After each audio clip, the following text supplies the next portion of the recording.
Are you selling your converters to a local road buyer? That's the way most auto repair shops start, and for good reason. It's convenient. But have you ever wondered if there's a way to get even more for your converters without adding a ton of extra work? In this video, we'll explore whether shipping to a trusted buyer could be the right move for you, how to ensure you know exactly what you're getting paid, and how to maximize your profits with confidence. Remember, you're just one converter away. Let's dive in.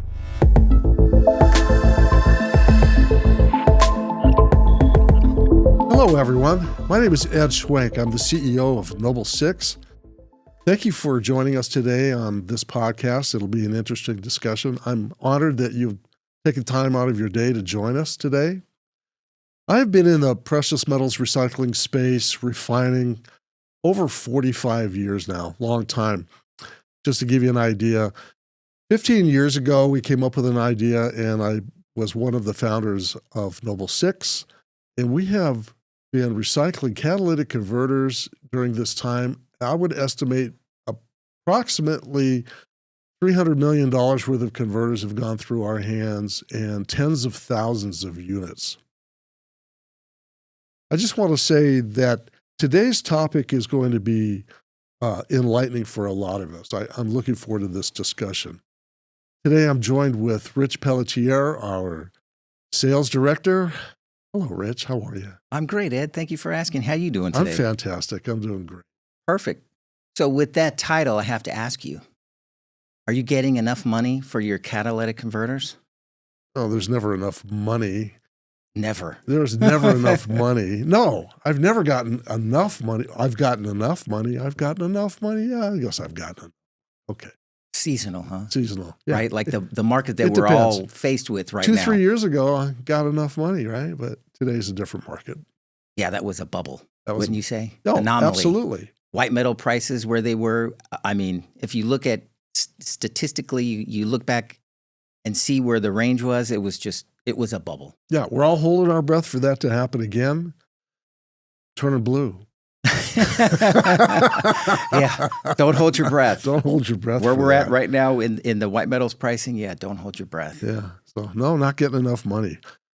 What do you think? Do you think that the shops are at a little bit of a disadvantage when the buyer comes into their repair operation? That's a great question. I would say yes. If they don't have the tools to look to see if they are getting enough money or they're even in the ballpark, if they're at that disadvantage, if they're just selling the other core automotive parts, the scrap with the converters, and they're just, hey, I know everybody's got a guy, right, that comes in. I trust this guy. That's human nature. It's convenient. It's easy. He comes in. I don't have to hassle. He just offers me this. Well, there's also integrity, ethics, and morals. We all want to deal with people that have those. Definitely. And sometimes it's hard to know if someone is being honest with you. It just, how would you be able to hold them accountable? Right. You know, I think part of that conversation revolves around, do you know what you have? I mean, do you know how to identify what you have?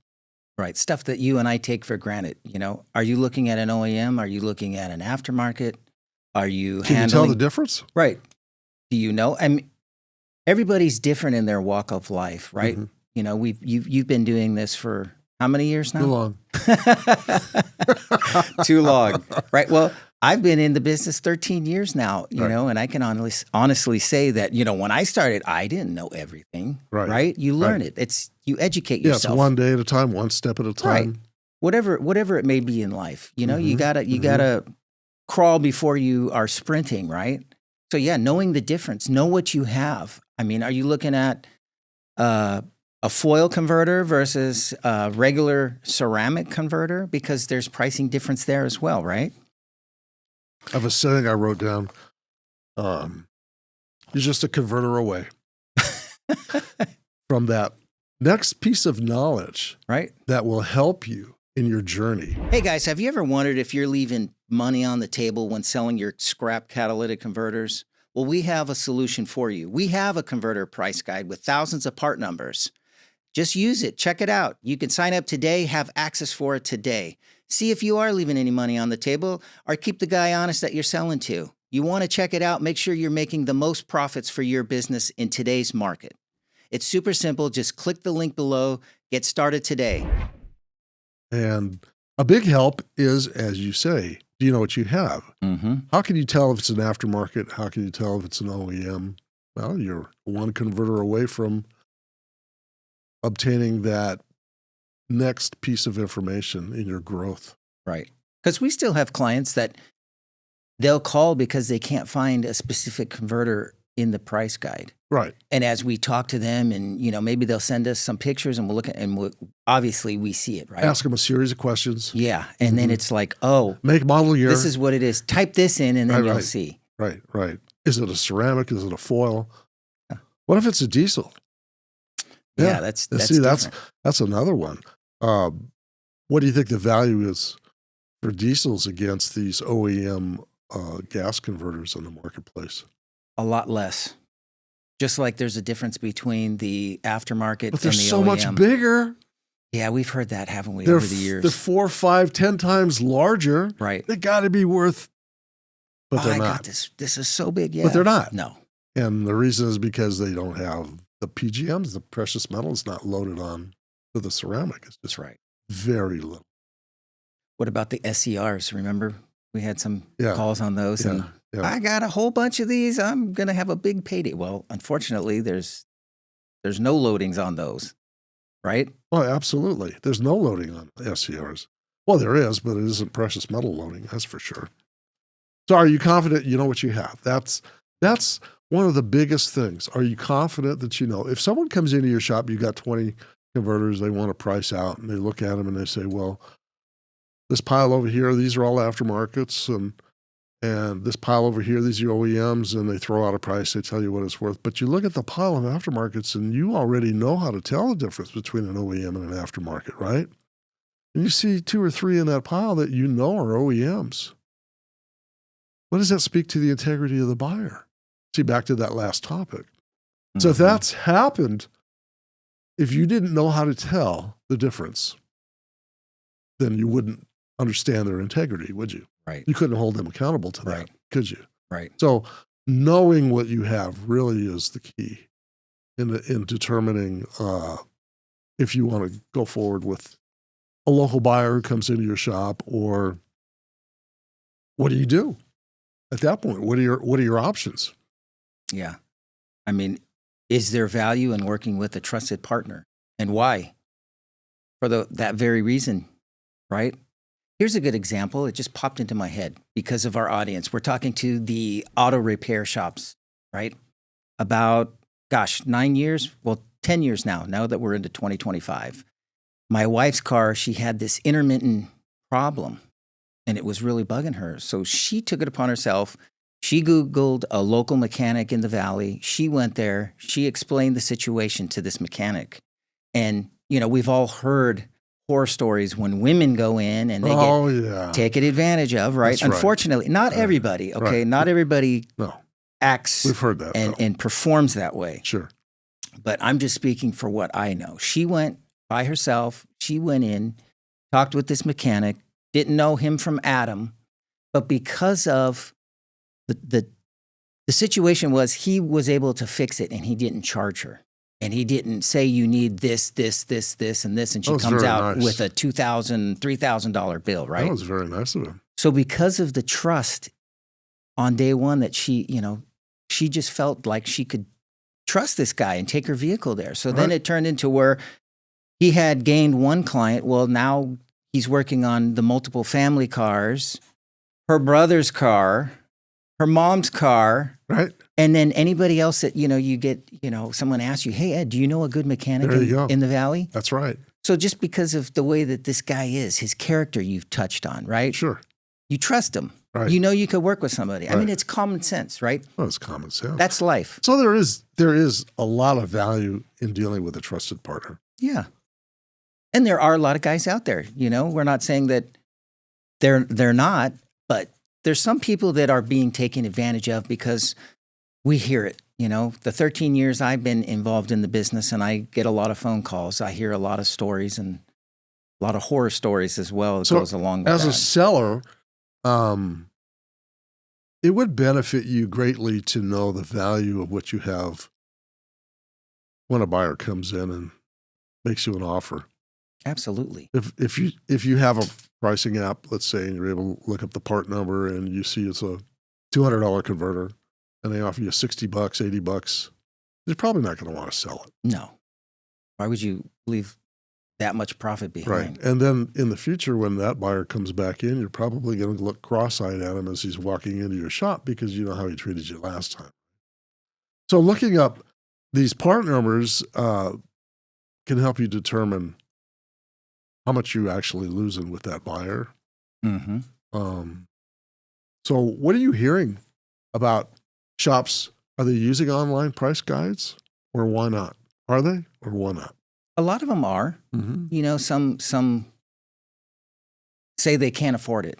Mm-hmm. And I kind of chuckle at that because for $24.95, you Mhm. can't afford a tool that's going to benefit you and maximize your profits, right? Mm-hmm. Mm-hmm. Depending on your volume, it could be thousands of dollars by Right. the end of the year, right? But let me just throw this out there. You know, auto repair shops, they got tens of thousands. Some have six figures in tools, right? Mm-hmm. We have shop here, right? We have a lot of money wrapped up in tools. Every week, who comes? We see the Snap-on truck. Oh, yeah. We see the gear wrench truck. That's right. We see, who else? Matco, Right. right? Right. So you and I know the price of tools. Oh, yeah. So if you have these tools in your arsenal to help you run your business, why wouldn't you add another tool for $24.95 into your toolbox and really take advantage of For it? an online app. For an online app. To look up a part number. So, hey guys, you feeling stuck in your business? You got questions about how you're going to get to the next level? Well, I know we can help you. We offer consulting services. If you'd like to hop on a free 15-minute exploratory call, just click on the link below. Now that brings up a question I have. You know, I know that there's some buyers out there, road buyers, that publish a price list, maybe a weekly price list that they might email or fax or however. And it's not by part number, it's by category. That's a big difference. That's a big difference in pricing, isn't it? Yeah. Because you could see different pricing for the same category, but there might be 12 part numbers associated with that category. right. And I know that the way these are established is, you know, they do a run in a laboratory of all these part numbers for that category and they try to average it.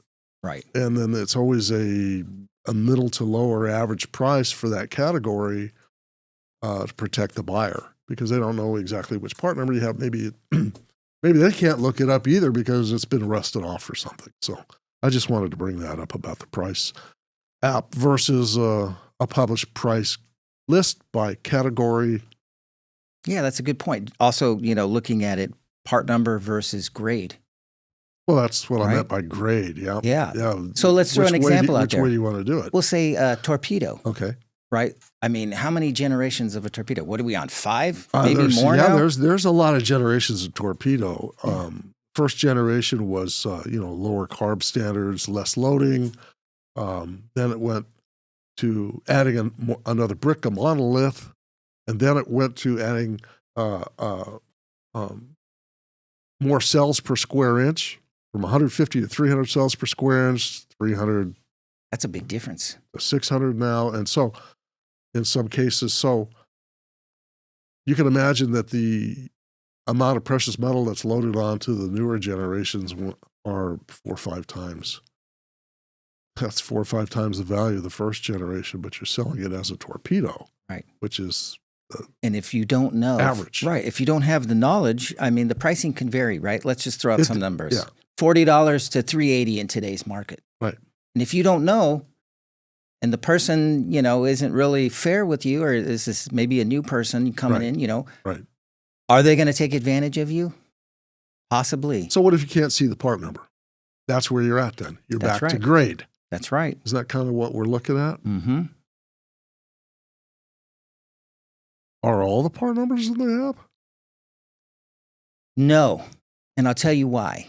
There's probably 35,000 part numbers in existence and growing every year, right? And we see these converters when? End of life. That's right. So there's not too many 2024s, 2023s. Yeah, end of life, we grab a part number that is not in the app, and we put it in the lab, and we get the data from That's it. exactly what we do. Mm-hmm. If we take in material and we're going through the Gaylord boxes, or if it's just regular smaller boxes, even if we have the data in our inventory, in our price guide, and we don't have a photo, at that time we'll take a photo. But yeah, that's a good point, because that's usually how these app-driven, pricing is. It's based on part number. Type in a part number, either like what we do. You'll take that converter, we'll take it to the lab, we'll sample it, analyze it, and then we upload that information into the price guide. So that's a piece of information that's important to know the difference between selling by grade or category versus part number. Part number based is far more accurate. Mm-hmm. Far more accurate. What about broken or missing catalyst? That's a little bit tougher. We do buy them, and typically what we do, we don't know how much PGM is lost, right? Let's say how much monolith is blown out the pipe. Right, we're saying that it's loose or rattly. So what we typically do is we like to buy them at half the price that they're listed on the price guide, and we tell people that up front so they know. Right. But we'd like to get them obviously whole, so we can pay you the full value for it. So you get a call from somebody and they say, hey, I found these 8 part numbers, but these 2 over here I can't find in the price guide. How do you handle that? It's easy. Either they call and they'll talk to the staff, or they'll shoot an email and, one of the staff members, they'll go through it. It, like you said earlier, it's give us, some information. Make, model, year. Okay. Take some good pictures. We have clients, obviously, East Coast. Oh, that's helpful. You see the converters rusted out. Oh, rusted out. You can only do what you can do, right? Right. But we try to be customer service oriented to help the client. Right. Give them a fair price. Well, yeah, absolutely. We do the best we can. But I think that it boils down to a couple of things. If you're dealing with a local buyer, street buyer, road buyer, you got to figure out if they have integrity. All right. The second thing is you got to know what you have. Absolutely have to know what you have. Yeah, if you don't know. Is he buying your OEMs as aftermarkets? Right. What are we hearing? Some crazy stories that some of the scrappers out there, they end up with these converters and they go to the scrap yard with all their, aluminum and brass and all that stuff, but they have 1 or 2 converters. And the local scrap buyer is not educated, doesn't know how to tell the difference between an OEM and an aftermarket. So their default move is to say, oh, those look like aftermarkets to me. We pay $5. So it protects them from overpaying. So, know what you have. Understand converter values. Now, how do you do that? Well, there's price sheets, but there's online price guides. And those 4 things are crucial to help you optimize and get the most for your catalytic converter scrap that you're generating out of your business in your normal repair operations. Yeah. Maximize your profits on your catalytic converter sales. So there you have it. Now is the time to stay ahead of the curve. Knowing the value when you sell could mean the difference between maximizing your profits or getting caught in the buyer trap. Are you ready to start maximizing your profits? Drop a comment below and let me know. Have you ever questioned if you're getting the best price? If you found this helpful, hit the like button and subscribe for more tips on getting the most from your converters. Remember, you're just one converter away.